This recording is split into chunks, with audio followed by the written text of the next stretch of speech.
Larry, I want to talk about what's going on in Ukraine, but before that, we know that Julian Assange is free right now. He had Yeah. to plead guilty to go home. And how did you find it? How important is this at this particular moment?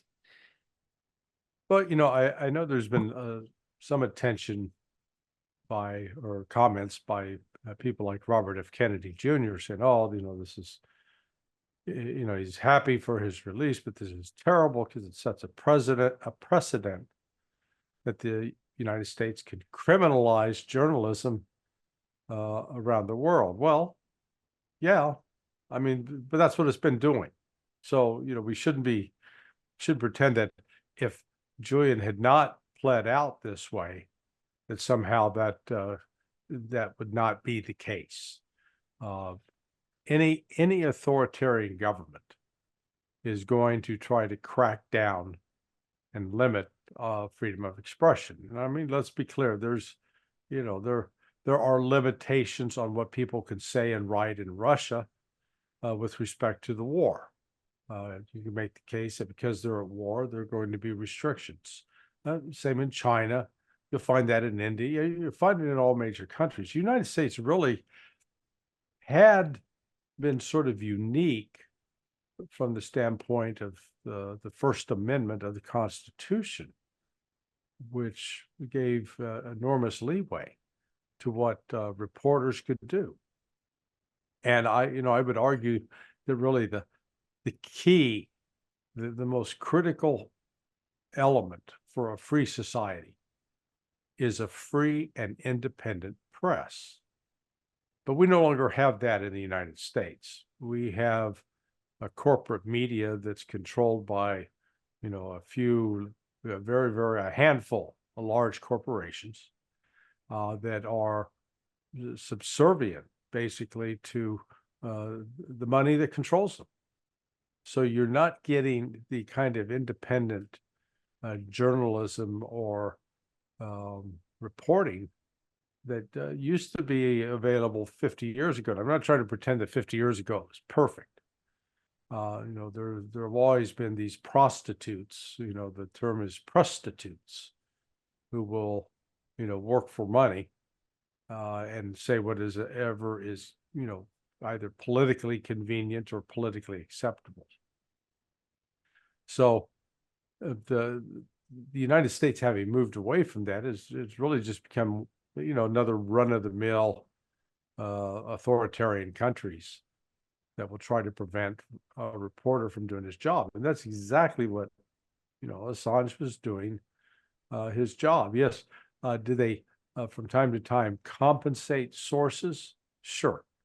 No different really than when the CIA is out paying people money to give them information.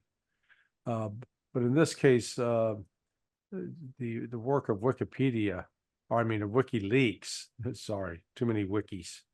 The work of WikiLeaks was very, very important in exposing the lies that the United States had pushed to go to war in Iraq, and that was really the first ball. That's when Assange got on the radar of the United States, and they're going to shut him up no matter what, because you can't embarrass the United States, heaven forbid. It'd be one thing if he was fabricating intelligence, but that wasn't the case. So, he made a plea deal pleading to conspiracy. Okay, conspired with Bradley Manning, aka Chelsea Manning, who, he claims he's now a she. But the reason Assange got access to that information is because the U.S. military is completely screwed up in how it passed out security clearances and how it monitored how people handled the information. That wasn't Assange's fault. It was the fault was with the Army and its procedures. And I remember, actually, it's a little bit of a side note, but I was doing my consulting work with the U.S. military special operations forces back then.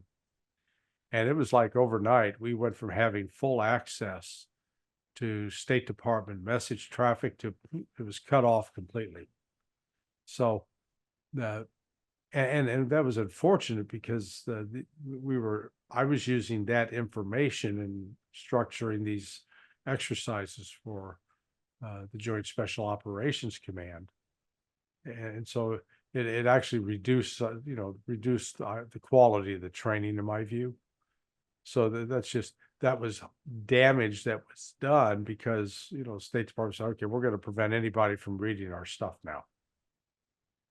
But seeing Assange go free, it was I think he's now going to become a political force, at least in Australia, because that's the part of the story I don't think people are paying attention to.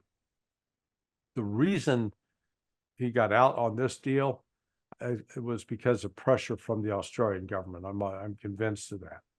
Starting in February, the Prime Minister was pressuring the United States through diplomatic channels. The Australian legislature were passing laws or resolutions in support of getting Assange out, getting him back to Australia. Not to punish him, but he's an Australian citizen that they felt was being abused, and he was. This is where I think some foreign policy considerations came in, because the United States wants to count on Australia's support to go to war with China. Well, this was a problem that needed to be solved.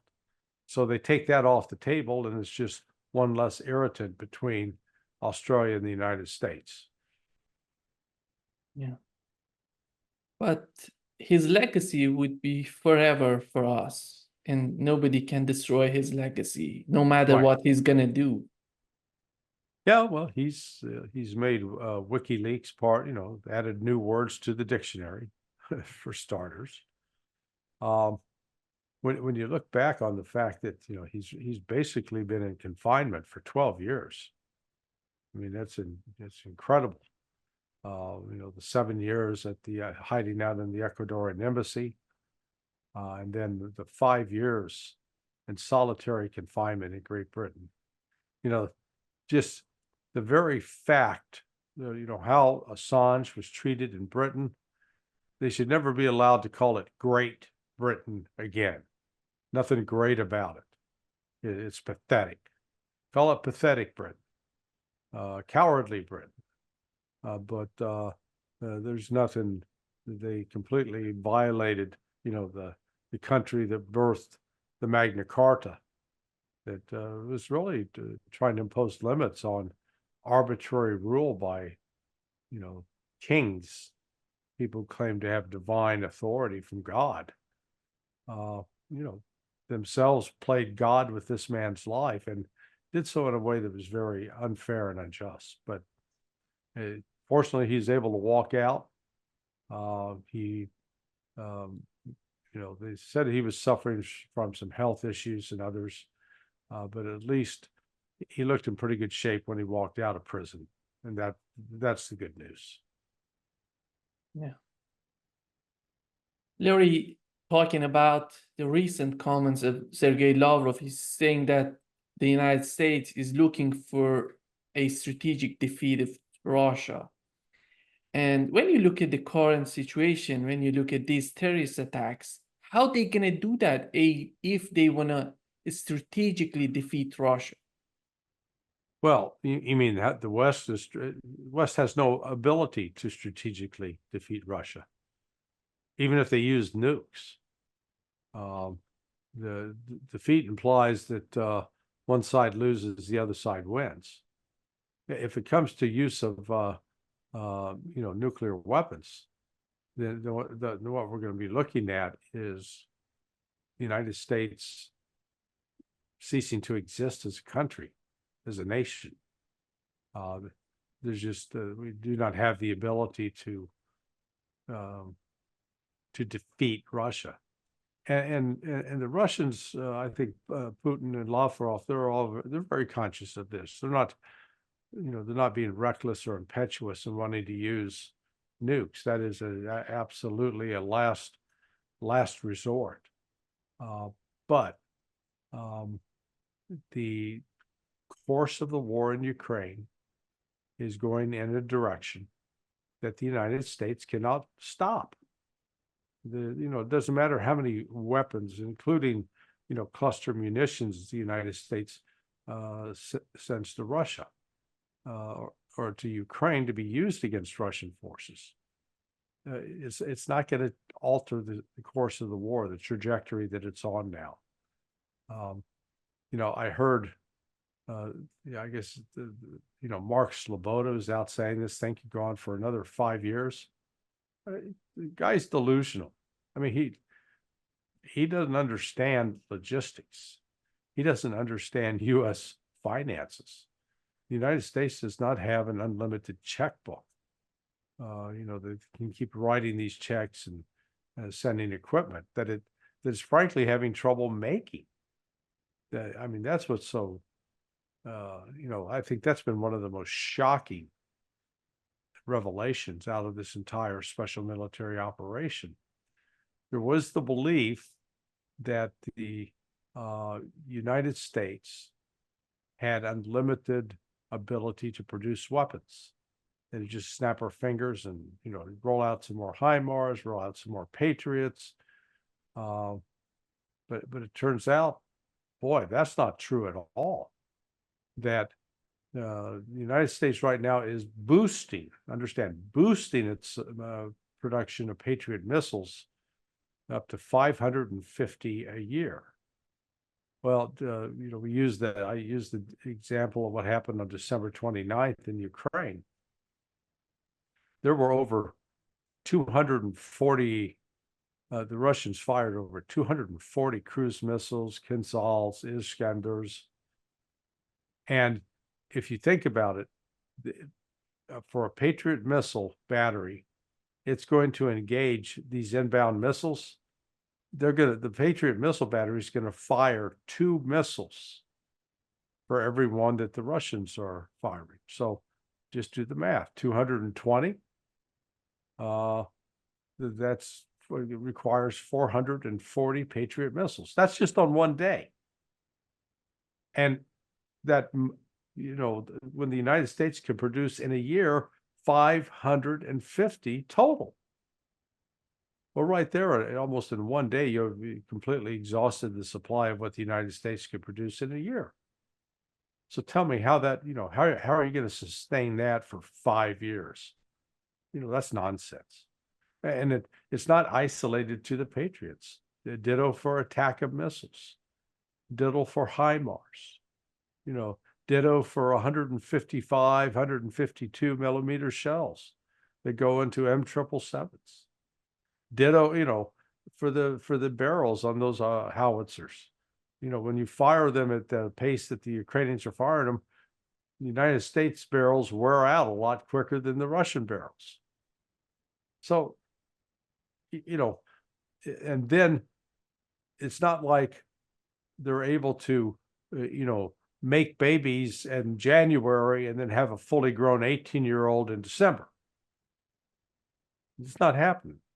So the manpower shortage in Ukraine it's only going to get worse because the Russians are killing a vast and wounding an incredible number of Ukrainians on a daily basis. It's up over 2,000 a day now.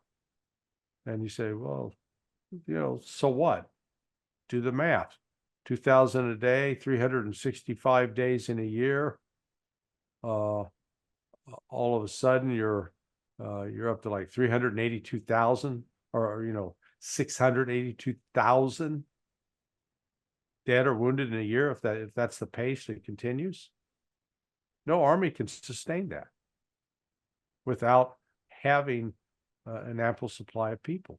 So it's just this is the intent of the United States to, quote, deliver a strategic defeat. because the United States doesn't have the number of troops to provide either. So I think the United States would be well advised to pay attention to the words of Sergey Lavrov. You know, one of the things he said, I guess on Monday, he said, with respect to the Sevastopol attack, he said, the U.S. is responsible for this massacre. They will get an answer. Okay. And he said, the responsibility for the deliberate missile strike against the civilian population of Sevastopol lies primarily with Washington, which supplied this weapon to Ukraine, as well as with the Kiev regime from whose territory the strike was launched. Such actions will not go unanswered. The West better pay attention, because Lavrov is not one to make idle threats. When it comes to these missiles in these attacks that Ukrainians were attacking Sevastopol at the beach, people in Crimea, how much does it cost each and every of these missiles for United States? No, I think it was closer. Well, I think maybe like $700,000 a missile. Maybe it's $1 million. Yeah. They're expensive, and you know that's the other thing that's going on here. As when Ukraine fires them, it's not like there's an unlimited supply, you know, waiting in some warehouse somewhere in the United States just to be shipped over to Ukraine and used. There's a limited number. So once you realize you've got a finite number of, you know, missiles or rockets, you know, if you know, most people, they're not familiar, they've never fired a rocket or a missile, but a lot of people, they'll have a shotgun. And so think about it with you get a box of shotgun shells, and every time you put a shotgun shell into that shotgun and fire it off, you get an empty shell casing. Well, if there are 25 shells in the box and you're using them up at the rate of 5 a day, just do the math. How long can you fire? You got 5 days worth of firing. It's the same with the ATACMS.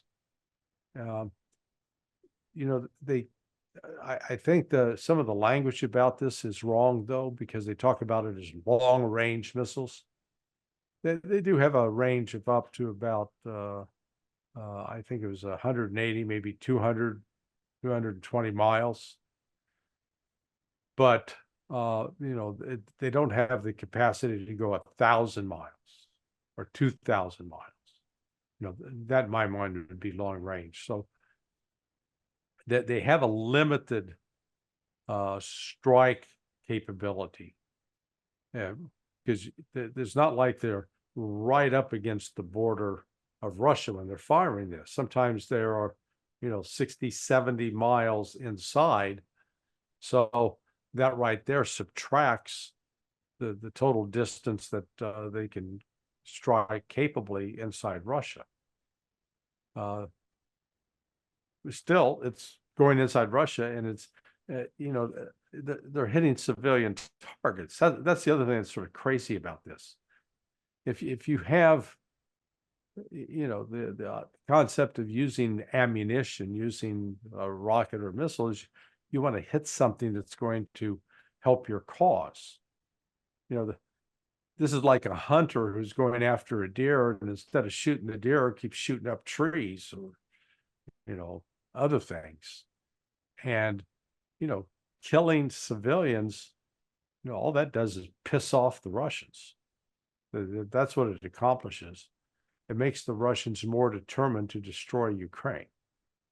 So I would think the goal of any kind of military operation is to weaken the enemy, weaken the enemy's resolve, weaken his desire to continue to fight you. And instead, what Ukraine and the United States accomplished on Sunday, on Pentecost Sunday, is they enraged the Russians in a way that they, that's up to the level from what they were doing in the wake of the Crocus attacks. How Ukrainian managed to do that? Lavrov, as you mentioned, Lavrov was talking about that without United States helping Ukrainians programming, providing intelligence to Ukrainians, they were not capable of doing this. Yeah. I watched your discussion with Jacques Baud, and I think the world of Jacques, but he was trying to exonerate the United States as, oh, this is Ukraine. No, so those attack missiles, basically they're programmed, and the programming comes from intelligence data.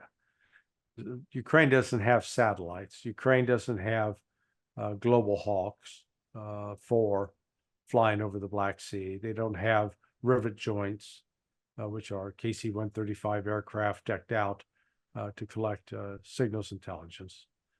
And so that intelligence from the U.S. systems, that's not passed directly to the Ukrainians. Ukrainians, it's not like they don't get a phone account. So that comes into a U.S. intelligence center. The data is processed, then the data is passed to the Ukrainians. And, it's possible that the United States has trained Ukrainians on how to program the attack and missile systems with that data. But it's also equally likely that the United States itself, its personnel, are the ones plugging that information in. So, right there, you've established that without this data supplied by the United States, Ukraine would not be able to attack these sites inside Russia, inside Crimea. The United States is responsible at a minimum. I draw the parallel between if you've got a firearm and you give that firearm to a kid and you load it, and then that kid goes out and shoots somebody, well, guess what? You're as guilty as the kid. And you can argue, well, I didn't know he was going to shoot the teacher. Too bad. The kid never should have had the gun in his hands in the first place, and especially loaded, ready to fire. Oh, that's what the United States did with Ukraine. We gave them the weapon. We loaded basically loaded the weapon for them, gave them the locations where the data on locations that they could attack. And then if they said, okay, yeah, we're going to hit this target today, and didn't necessarily call the United States up in advance, who cares? It's U.S. is responsible, period. What you've learned from this attack about the Russian air defense system? Well, they shot down. Apparently, there were 5 ATACMS launched. The Russians got 80% of them, and which is a terrific success rate. But really, with this kind of stuff, you want 100%. It's not clear if the ATACMS that detonated over the beach had been hit and was steered off course, and that's why it wound up over the beach, and then those cluster munitions popped out and they were going off. But Russia, there's no perfect air defense system. What we do know is, of all countries in the world, the only country with this kind of robust, in-depth air defense system, ranging from S-300s, S-400s, S-500s, now S-550s, is Russia. And in the event, let's say, of a nuclear war, the U.S. missiles, there'd be some U.S. missiles that would get through. They would cause enormous damage in Russia, but it would not destroy Russia. The United States doesn't have anything comparable to Russian air defense. If the Russians, whatever missiles they launched would hit the targets in the United States would be devastated beyond recovery. So it is, the lesson out of Sevastopol is that even with the best air defense system in the world, some missiles will get through, and they will cause some damage and kill and wound civilians. That was the unfortunate thing here. What fascinates me is just the lack of coverage of this in the West, pretending like it didn't happen. And I wrote in my piece right on the day on Sunday that I said, can you imagine what would happen, how the United States would react if Russia had launched a missile over Miami Beach?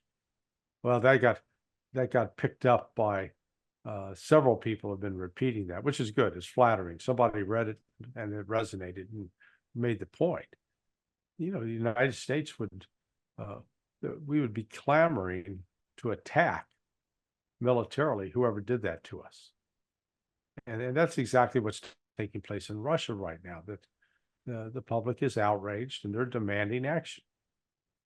So Putin is under some political pressure on that front to do something. And the other thing that's going on here that is the rhetoric, the statement I read from Lavrov a little earlier, where, he's saying, hey, the United States is responsible. That's number one. And number two, we're going to hold them. This is not going to go unanswered. We will respond. And that doesn't mean they're going to write a strong letter or just submit a protest at the United Nations. But I do think Russia will follow a bit of a process, that they will present this to the United Nations and seek to get condemnation of the U.S. action and Ukraine action. Of course, that's not going to happen. The U.S. will veto any such call, but it will at least, I think Russia's goal is to present the facts so that it shows that it's trying to follow international law, and it's the United States is the violator of international law, the criminal, so to speak. Yeah. Just remembering the role of mainstream media, we don't have to go too far to find what they're doing. Just remember when Israel was attacking Iran, they said, oh, they're attacking, they're just destroying everything. Yeah. And nothing came out of the. It seems. Yeah. That it's funny how that story just sort of died, and yet they established the myth. Oh, Israel attacked Iran, and what did it hit? Oh, lots of stuff, and yet it's a simple matter of saying, okay, what weapon system did the Israelis use? Because they don't have missiles that can travel. They do have some ballistic missiles that could reach Iran, but the kind that are delivered by aircraft, they have a limited range, which means to actually fire them and hit a target inside Iran that's hundreds of miles inside Iran would mean that the Israeli aircraft would have had to penetrate Iranian airspace. Well, how'd they get there? And so there was absolutely no evidence whatsoever of that. So it was just, this was a lot of, theater. And what I mean by theater, it was sort of invented narratives designed to, sort of satisfy the public demands, but not actually accomplish anything. Yeah. Larry, the other thing was the terrorist attack in Dagestan. Right. And we know that right now, these Islamist terrorist attacks are just popping up in Russia. What's going on, in your opinion? Well, Dagestan, as I understand it, is predominantly Muslim, but as we saw, it has Jews and has Christians. This group, ISIS-K, increasingly is described as a group of radical Islamists, but that have been basically funded by, enabled by the West, by the United States in particular.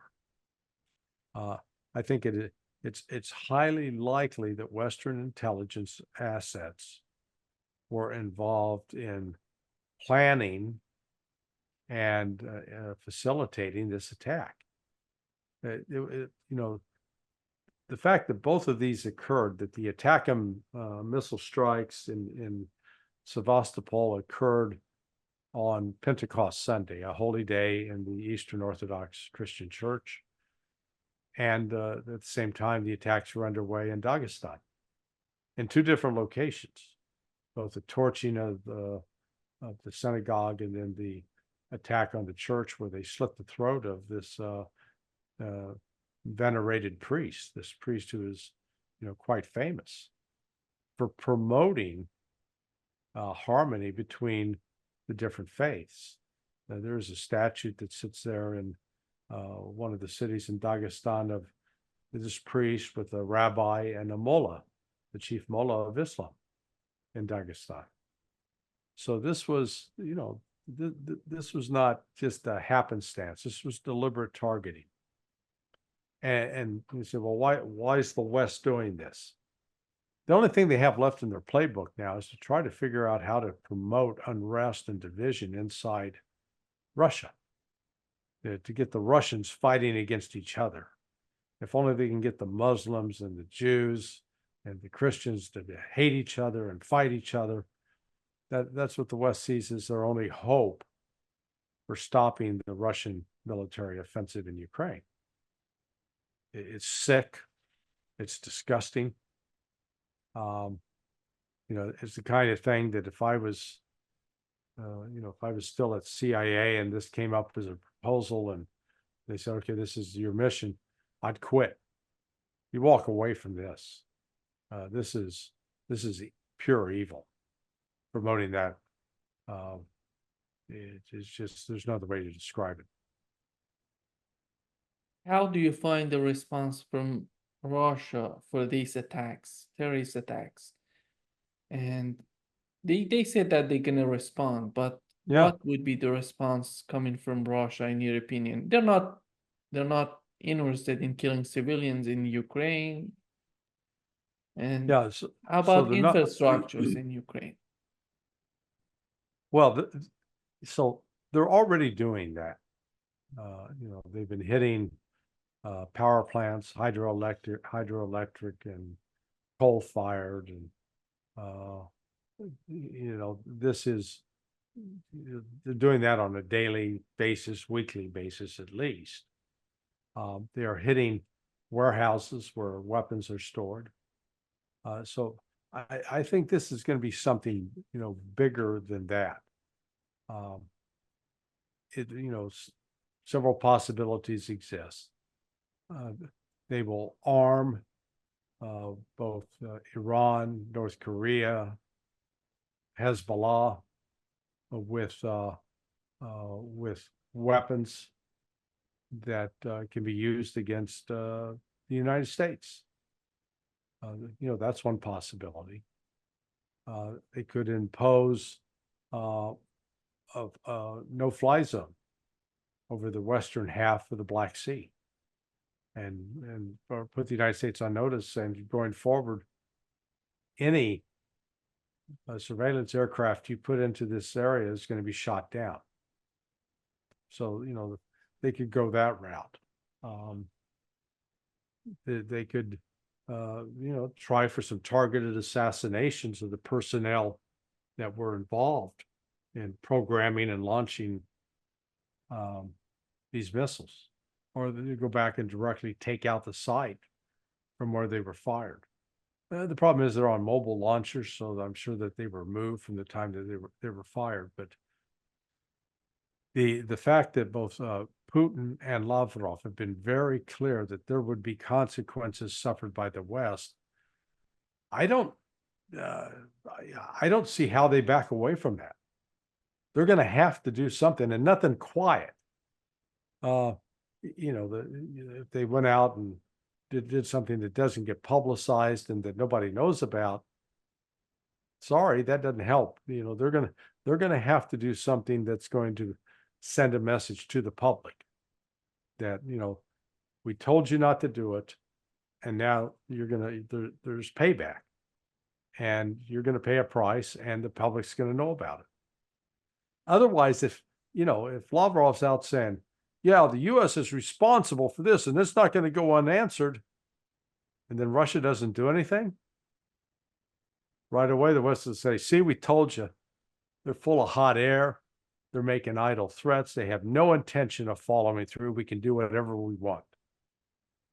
So I think the response is going to be, I think, significant. Emmanuel Macron said that he's trying to talk with Putin, but nobody's answering him. And in your opinion, why would Putin and his administration talk to Macron? He's not going to be in power. We know that what's going on in Europe, in France, and they know politically what's going on in France. Yeah, well, Macron is definitely weakened, and his, he's shredded his credibility. That's the thing people, don't appreciate, that you've got to, particularly in international affairs and when you're dealing with foreign policy, you've got to be very, very careful about what you say and how you say it. Because if it proves out that you're a liar or that you're making empty threats, you destroy your credibility. And without having credibility, you weakened yourself.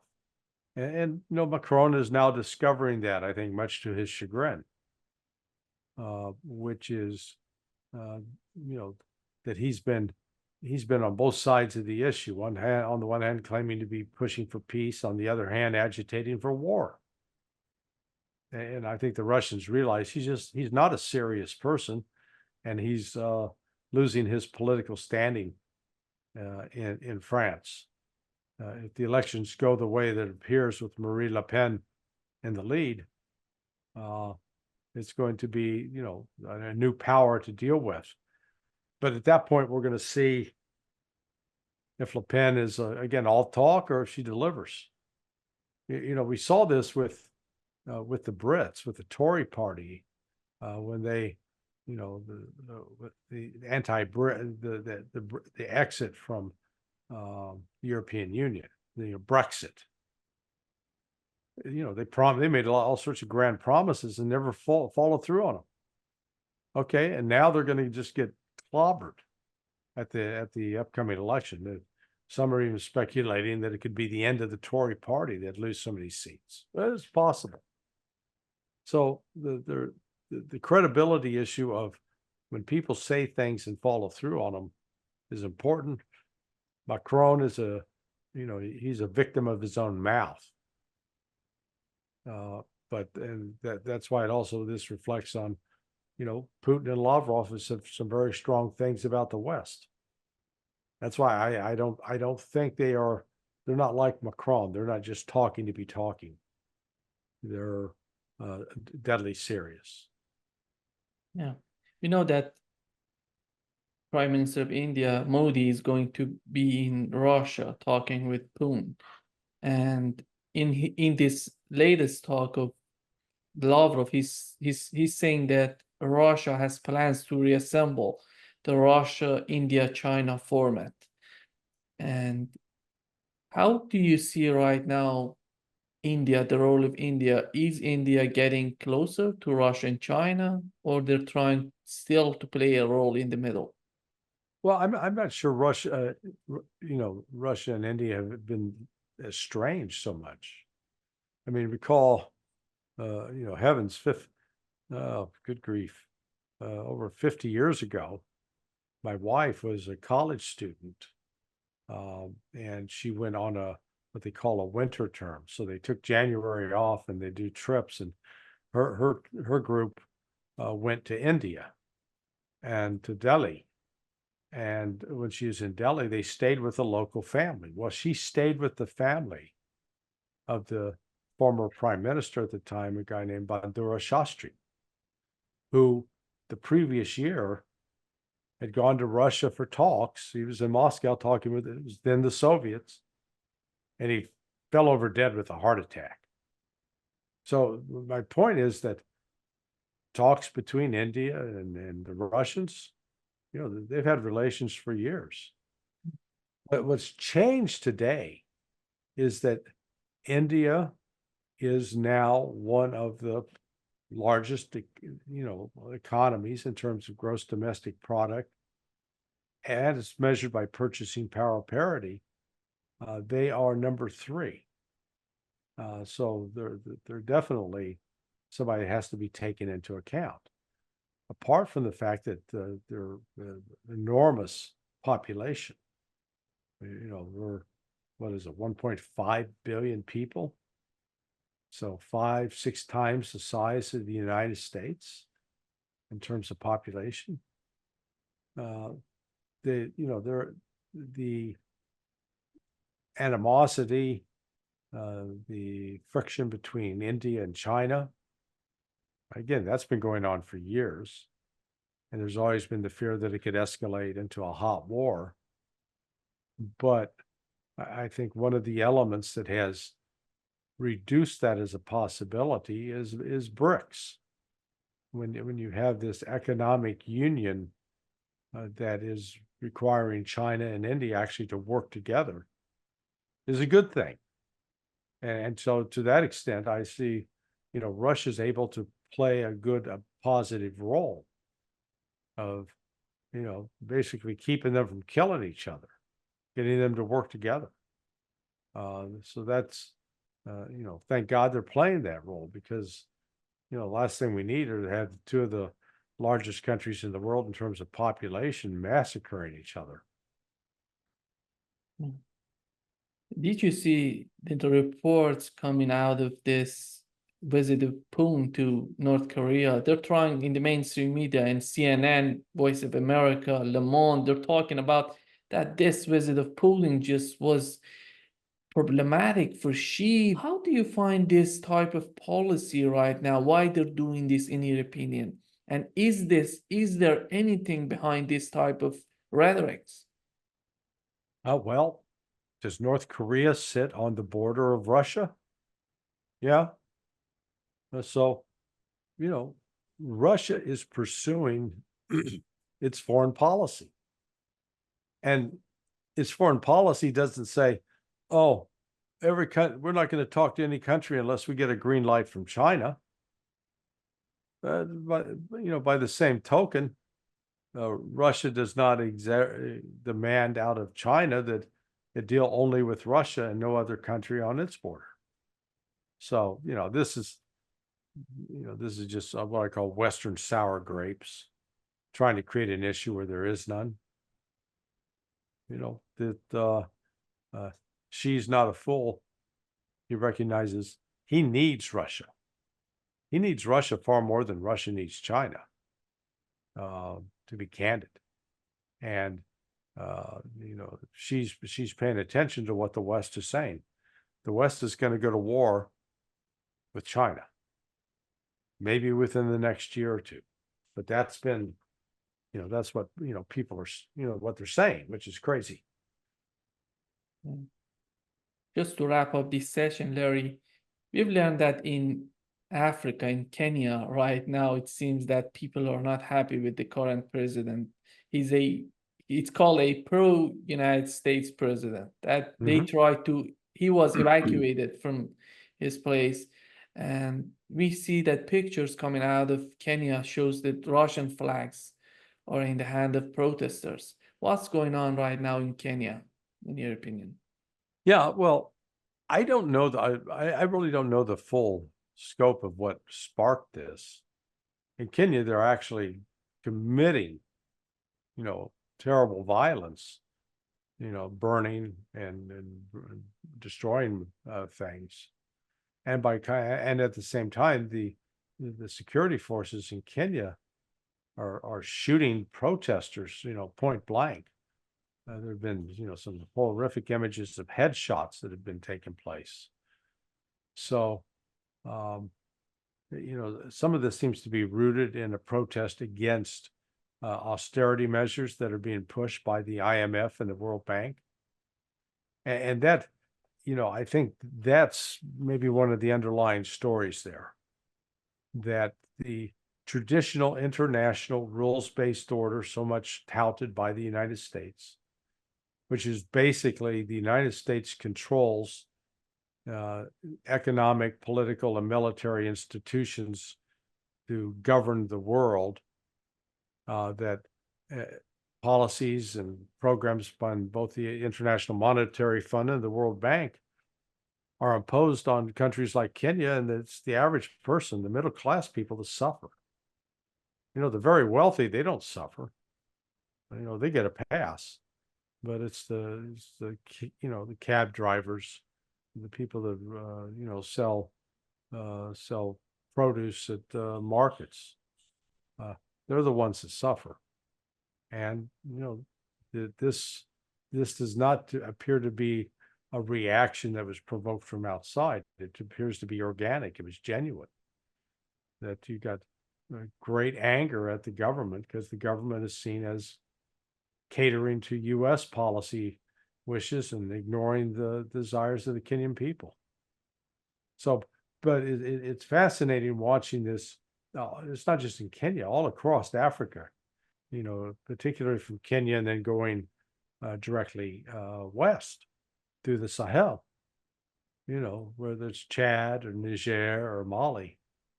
They're all rejecting the colonial influence of France and the United States, and they're turning to Russia and China. So it's a reminder of which way the world is headed right now.